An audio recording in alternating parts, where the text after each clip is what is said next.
referência à possibilidade de encontrar peixes aqui, já que você é especialista nessa área, a partir desse momento aqui, existe essa possibilidade de nós encontrar, e que variedade de espécies nós podemos encontrar? Bom, a gente tem um registro de pelo menos 35 espécies na bacia do Rio Mampituba. A gente espera, existe um projeto que a gente submeteu agora, juntamente com o Cored do Litoral Norte, para fazer o levantamento, um inventário, na verdade, para saber quantas espécies existem realmente, porque esses dados, eles são baseados no material que tem coletado nos museus da PUC e da URGS, né, que já fizeram algumas expedições na bacia, e aí eles têm esse material guardado lá nas coleções, né? Então, mas a gente não tem um trabalho que realmente caracterize as espécies de peixe que tem aqui. Na maioria dos locais de recursos hídricos do estado tem um levantamento disso. O Mampituba não. Então a proposta do projeto é justamente isso, é fazer um levantamento. A gente vai fazer expedições nos rios que são do lado do Rio Grande do Sul, que compete ao comitê, né, para fazer esse levantamento aí e emitir um catálogo. Na verdade, o que a gente quer é fazer um inventário da biodiversidade, não só de peixes, como também de aves, de plantas, né, da vegetação, para fazer um catálogo da região. Até porque a bacia do Rio Mampituba, ela abrange vários biomas, né? A gente tem uma área que é estuarina, junto ao mar. A gente tem, ele nasce lá na serra, que é um ambiente completamente diferente, percorre um platô aí onde estão as plantações, então ele percorre vários ambientes diferentes e isso propicia que tenha uma variedade de diferentes espécies habitando esses locais. Então a proposta do projeto é essa, né? O Alberto vai mostrar um pouquinho, aproximar a coloração do Rio Mampituba nesse momento da água. Isso tem alguma influência para caracterizar alguma espécie de peixes aqui ao longo do Mampituba, Giza? Na verdade, se a transparência da água ou não, nem tanto. O que atinge a salinidade, até onde existe uma influência da água do mar na bacia do rio, a altitude, a temperatura e a qualidade da água. A cor da água, o fato dela ser escura, não quer dizer que ela seja poluída? Não quer dizer, né? Pode até significar que ela tem mais matéria orgânica. O problema é saber que tipo de matéria orgânica está chegando na água, né? A gente tem uma colega aí que está fazendo um estudo sobre isso e vai nos dar alguns dados bastante importantes, né, para a gente fazer uma comparação da qualidade da água, inclusive no decorrer do ano, porque a gente tem aí uma fase de extração da água para o plantio de arroz, principalmente, né, que é uma cultura mais comum aqui na nossa região. Aí eles recebem o agrotóxico, recebe o adubo e depois essa água é devolvida ao rio. Então, o que a gente precisa saber é o que acontece com a água depois que ela passa por esse processo, né? Nós estamos agora visualizando a primeira interferência, assim, ou ligação de um ponto físico do Rio Mampituba, que são, acreditamos nós, que é uma alimentação de abastecimento de água. Provavelmente. Inclusive, um dos objetivos dessa nossa expedição agora é fazer o levantamento das bombas de recalque, né, ao longo da margem.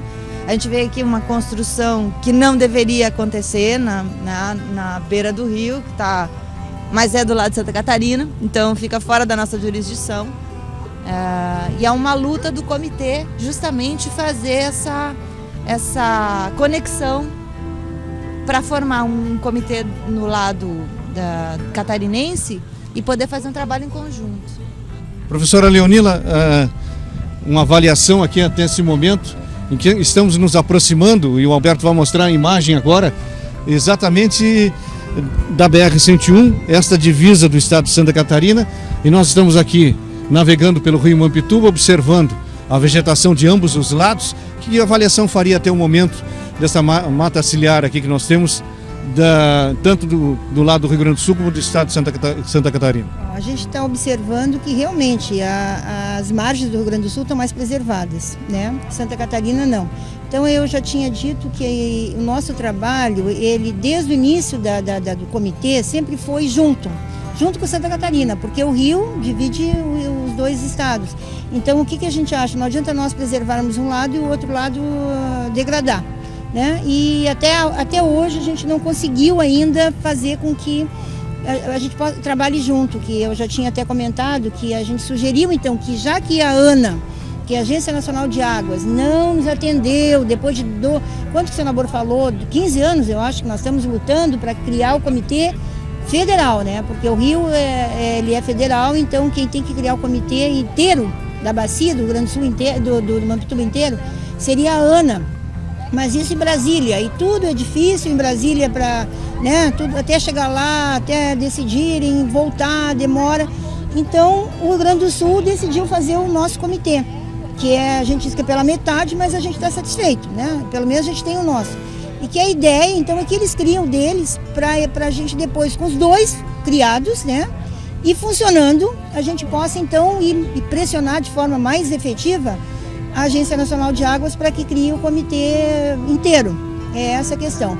Então, nós olhando lá, o que a gente pode fazer? Nada, né? Porque é outro estado, inclusive o nosso comitê não tem gerência nem na Calha do Rio. Nós não podemos fazer nada aqui na Calha do Rio. E nós só temos ingerência no estado do Rio Grande do Sul, que são as lagoas, né? Esse tipo de coisa.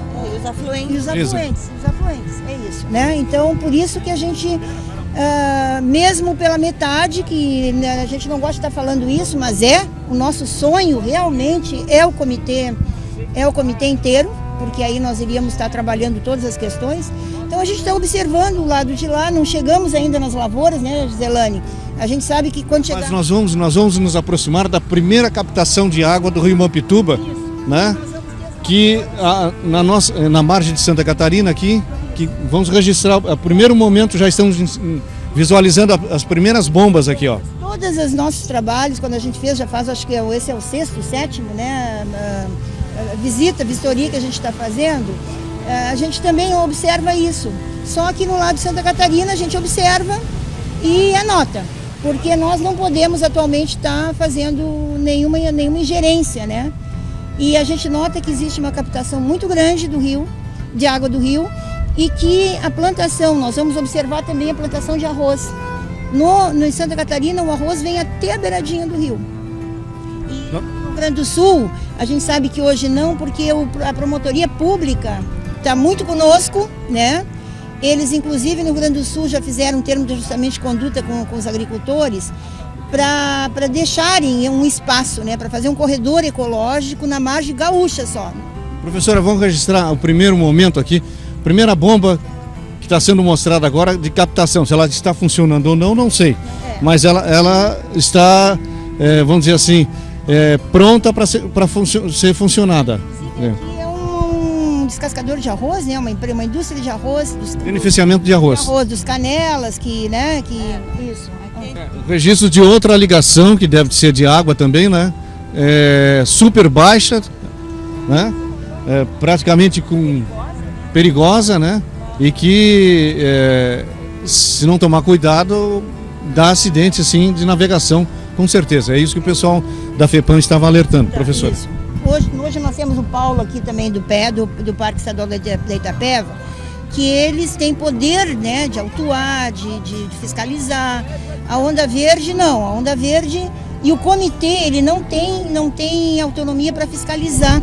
O que o comitê vai fazer? O comitê vai pesquisar, vai detectar, vai levar para o seu colegiado e vai buscar os caminhos, né? Na verdade, porque ele é na verdade, ele vai ser um árbitro, né? Nas questões que tem conflitos, no caso. E o fato de Santa Catarina tá detonando com a mata ciliar é um conflito, né?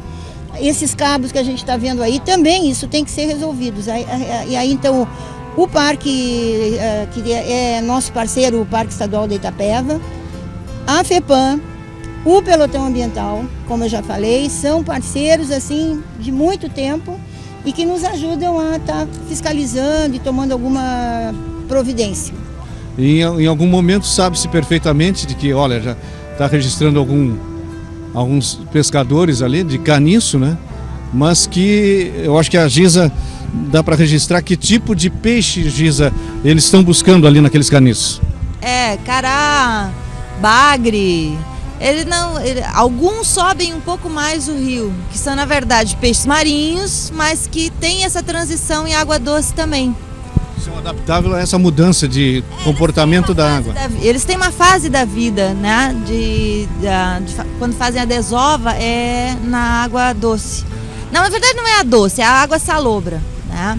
Só que depende também da maré, porque a maré, se a maré estiver alta e o rio estiver baixo, a água do mar consegue entrar mais acima do rio, e aí ele facilita essa entrada do peixe, desse tipo de peixe. Nós fizemos um trabalho na Escola Marechal Deodoro, numa feira de ciências, onde eles trabalharam a questão do rio e fizeram pesquisas com os moradores, com os ribeirinhos. E o que eles disseram? Que hoje praticamente a pesca é por lazer. Não há mais possibilidade de se sustentar com a pesca aqui do rio. E dizem que os antigos, né, mais antigamente, sim, eles podiam se sustentar e até vender, né, peixe, que hoje não, que eles não estão, que o peixe está sumindo daqui. Por que está sumindo? Então é essa a questão. São os agrotóxicos que a gente acha, né, que das lavouras, e deve ser o problema maior no caso. Mas que o peixe é pouco. A impressão que eu tenho é que eles estão pescando aí por lazer. Diz que é a terapia da pesca, né? É verdade. Pelo menos não gastam com um psicólogo, né?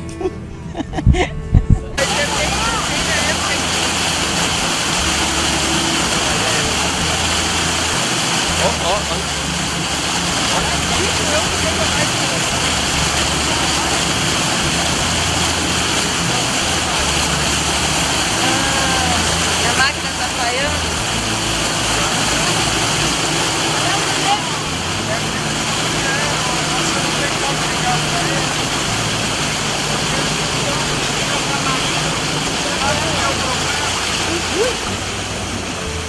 Paulo, até esse momento, que avaliação você faria dessa incursão pelo Rio Mampituba aqui? O que você observou até o momento?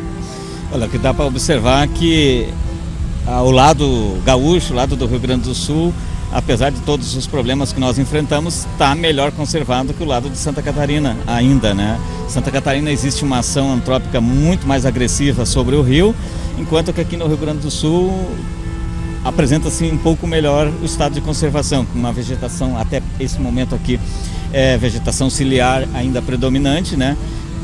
E isso é muito importante, né? Isso também vem a acarear naquela expectativa que a gente tem de que o comitê de bacia abranja os dois lados do rio, já que esse é um rio federal que deveria ser um comitê nacional, né? E como o comitê nacional no momento se tornou inviável, o Rio Grande do Sul optou por criar um comitê de bacia do lado gaúcho, né? Tentar conservar aquilo que nós gaúchos podemos conservar ainda, né? A área de amortecimento do Parque da Itapeva, que abrangência tem? Bom, o Parque Estadual de Itapeva, ele está dentro da bacia do Rio Mampituba, né?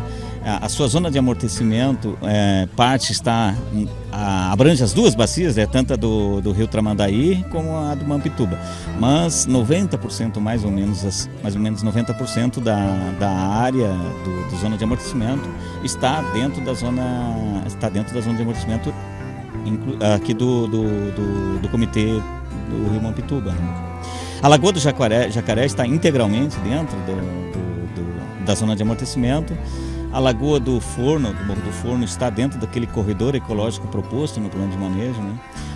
Cabe lembrar também que zona de amortecimento, com a legislação, após a publicação da legislação federal, passou a ser parte integrante da unidade de conservação, ou seja, a unidade de conservação do Parque Estadual de Itapeva abrange, além da área do parque, todo o seu entorno, né? Aquilo estabelecido pela portaria que publicou o plano de manejo. Ou seja, todas as atividades na zona de amortecimento de uma unidade de conservação do entorno, eles devem ter uma observação, uma análise para que essas atividades não causam danos à conservação daquele ambiente protegido, que é a área do parque, né? E o parque foi criado dentro do comitê da reserva da biosfera da Mata Atlântica como uma área núcleo da reserva, né? Isso tem uma importância fundamental para a conservação.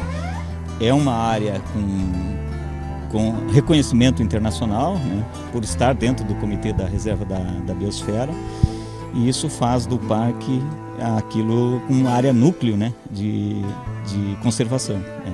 E as pessoas que vivem e convivem com essas áreas aí, que tipo de informação elas têm? Bom, nós temos diversos problemas, né, na área do parque. Nós temos problemas de regulação fundiária, temos problemas de regularização, né, dessas propriedades particulares, e o que é mais grave, mais urgente, é a ocupação irregular, né, das propriedades dentro da área do parque. A dificuldade de solucionar esse problema, primeiro porque são ocupantes irregulares, não existe previsão legal que o Estado possa indenizá-los, né? Ou seja, isso daí hoje existe, através de uma ação civil pública, um processo de reassentamento dessas pessoas, um processo que corre aqui na comarca de Torres, onde o Ministério Público responsabiliza o Estado e o município solidariamente, né? Ambos devem ser responsabilizados por realocar essas pessoas.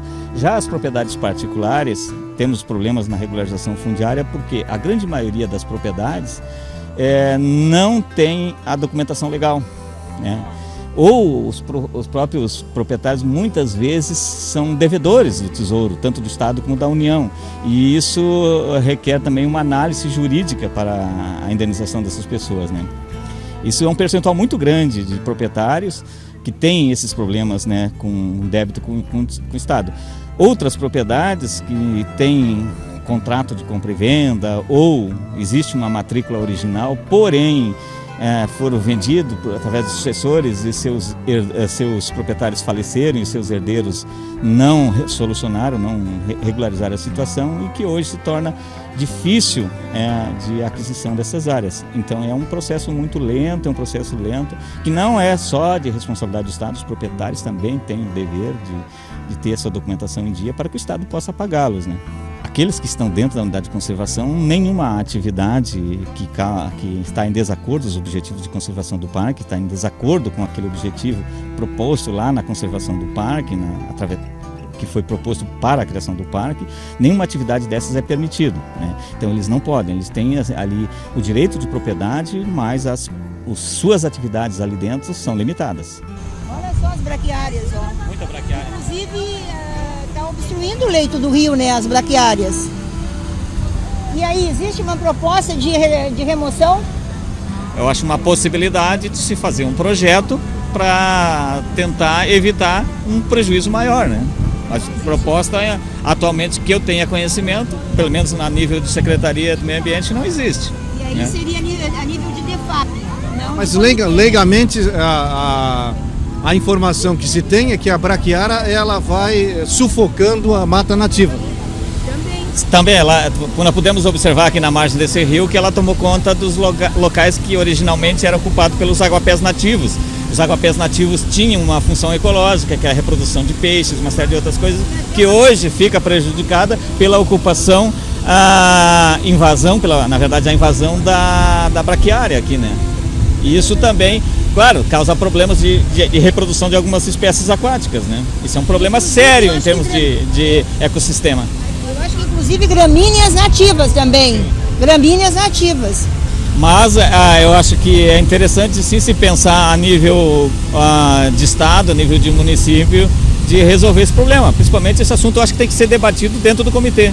Inclusive nesse Rio Monteiro, sim, o comitê tem ingerência. Poderia-se fazer uma proposta de manejo. Que inclusive recomenda a supressão de várias invasoras, né, exóticas, e a braquiária é uma delas, ela está na lista. Economicamente é um problema sério, não custa barato. Nós estamos vendo esse processo, estamos vendo isso que está acontecendo aqui no Rio Monteiro, que é um rio aqui que é do rio tributário do Mampituba, né, um afluente do Mampituba. Tem todos esses problemas aí, isso aí custa dinheiro, mas um dia, mais dia, menos dia, nós vamos ter que encarar isso, né? O Estado vai ter que resolver esse problema. Quando forem realmente criadas as agências, né? Porque, na verdade, a lei que criou os comitês, criou também a lei das agências, que seriam essas instituições que iriam captar o dinheiro para poder depois aplicar esse dinheiro na melhoria das bacias. Já tem estados que têm agências de bacia funcionando muito bem e o Rio Grande do Sul está perdendo. Foi um dos precursores e avançados na lei dos recursos hídricos, porém está perdendo na questão da criação das agências. Olha aqui, ó, o problema sério. Cria essas ilhas aí lá e acaba estrangulando o rio, fica um leito do rio insuficiente para vazão em determinados momentos de chuva, né? Esse deslocamento da fauna, de peixes e outros animais aquáticos também é prejudicado por esses bancos de macrófitas, né? São obstáculos, né? São obstáculos a ser muitas vezes intransponíveis para algumas espécies. A potencialidade da mata que ainda sobrevive a todas essas questões aí, né? De assoreamento do rio, né? Aí no meio, já tem eucaliptos ali que não deveriam estar, né? Já não faz parte da... Não faz parte, não. O eucalipto é exótico também. É uma pena, né? A orientação que em áreas de preservação permanente deva-se fazer um projeto de recuperação de área degradada com a remoção das exóticas e introdução de espécies nativas, né? Na verdade, assim, o que o Ministério Público propôs aí não é a desconfiguração da área de preservação permanente. O que pode ser observado que a ocupação no entorno, na margem dos rios, nas APPs, vinha um ajuste diante da realidade que existe, né? Vinha sendo praticada até a beira do rio. Então, para como executar e como recuperar isso? Então, paulatinamente, o Ministério Público propôs, através de um projeto chamado Corredores Ecológicos no interior das APPs, de recuperar parcialmente a APP. Inicialmente, o Ministério Público propôs a termos de ajustamento de conduta com essas pessoas, né, para que elas acordassem de recuperar, se comprometessem a recuperar pelo menos um terço da APP, aquela configurada na legislação, né, e estipulou prazos para ele, né, e alguns proprietários vêm cumprindo, mas na prática a gente tem visto que alguns dos ajustantes vêm executando aquilo acordado e outros estão deixando a desejar, vamos dizer assim, né?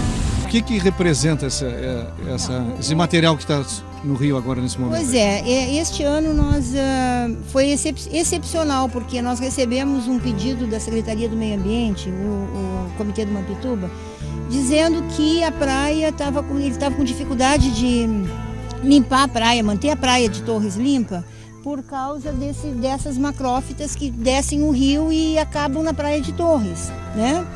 Então, que se a gente pudesse fazer uma limpeza disso, mas isso tem que ser com DEFAP, porque é manejo de vegetação, tem que ter um licenciamento do DEFAP, é uma coisa bem complicada. E excepcionalmente esse ano, porque os ventos foram diferentes, porque na verdade a tendência é a sujeira passar para o lado do passo, né? Porque os moles, o mole do passo é menor do que o nosso, que é maior. Então a sujeira vai e acaba ficando no passo. Excepcionalmente esse ano, aí os ventos, né, favoreceram no sentido de que a sujeira, em vez de ficar totalmente no passo, veio para nossas praias, né? Mas é uma coisa que a própria prefeitura tem que administrar, porque esse manejo é complicado, né? Tem que ter um licenciamento, é o DEFAP, então, e o rio nós não podemos mexer. Na verdade, a ideia seria assim: então vamos para a Lagoa do Jacaré, que é de lá que vem. Não, a Lagoa do Morro do Forno é que vem essas macrófitas. E por isso nós estamos indo lá. Isso também foi um motivo de a gente organizar essa vistoria técnica, porque tem anos que a Lagoa do Morro do Forno ela não dá nem para navegar, ela fica completamente coberta de macrófitas, né? E outras vezes dá para ir. Teve uma época que até teve Entrou, tomou banho lá, deram mergulho e disseram assim, mas a lagoa lá não é do Jacaré, que tem jacaré, né? A lagoa do Morro do Forno não é tão perigosa. Então é isso, é essa resposta que a gente deu para a Secretaria do Meio Ambiente. Muita chuva e ventos também, que o tipo de vento favoreceu que esse tipo de material se depositou nas praias de Torres. Na verdade não é sujeira, né? Não é um lixo, ele é natural da praia, mas para aquela aparência mais bonita, né, turística, é preferível retirar. Então tem uma preocupação justamente pela cidade ser turística, né? Esse material se desprende da Lagoa do Morro do Forno aqui. A gente grande parte. Isso, a gente acredita que venha mais da Lagoa do Morro do Forno, que é onde a gente está indo agora. As atividades econômicas praticadas no entorno da Lagoa do Morro do Forno, como a lavoura de arroz, isso tem acelerado o processo de eutrofização com fertilizantes e todo o material orgânico que é aportado dentro da lagoa. Isso faz com que há um super desenvolvimento de macrófitas, né? E esse volume de macrófitas, ele sempre uma hora quando a água tem potencial e força suficiente para mandar para baixo, né, pelo rio, isso vem assim aos montes, né, vem bastante. Mas é um processo natural e que é acelerado pelo processo, pelas atividades econômicas praticadas no entorno da lagoa, um pouco todos os outros tributários dessa lagoa do Morro do Forno aí, né, que utilizam, né, fertilizantes e, enfim, qualquer matéria orgânica que é aportada na lagoa, há um potencial de desenvolvimento, um hiperdesenvolvimento de macrófitas, né? Temperaturas mais quentes, há um desenvolvimento muito maior de diversas espécies de macrófitas, né? Então, principalmente no verão, que a gente tem mais esse problema de crescimento, né? E isso também, mas não significa que esse material vai aportar na praia no verão, porque vai aportar na praia quando a água da lagoa dá uma represada e cria força suficiente, energia suficiente para mandar esse material para baixo, né, em direção ao oceano. Aqui também é um problema, ela é exótica, né? Trouxeram para pasto, né? Para um pasto. E o que aconteceu? Ela acabou tomando, né, o rio e ela é um problema, na verdade. Alguns produtores trouxeram para complementação de passagem de animais e ela se proliferou. Exatamente. E como ela é exótica, né, ela invadiu e tomou conta dos outros ambientes e hoje ela é um problema. Para as atividades econômicas, do ponto de vista da produção agropecuária, faz parte da alimentação pecuária, né, gado bovino, equinos, enfim. Mas, por outro lado, tem um efeito colateral aí grave, que é a ocupação desses ambientes úmidos, né? E, enfim, que causa esse processo de retenção de água e aceleração de processo de eutrofização também, né? Que na época o secretário do Meio Ambiente, o Roger, falou em aguapés que estavam sujando a praia, mas na verdade não era só aguapés, né?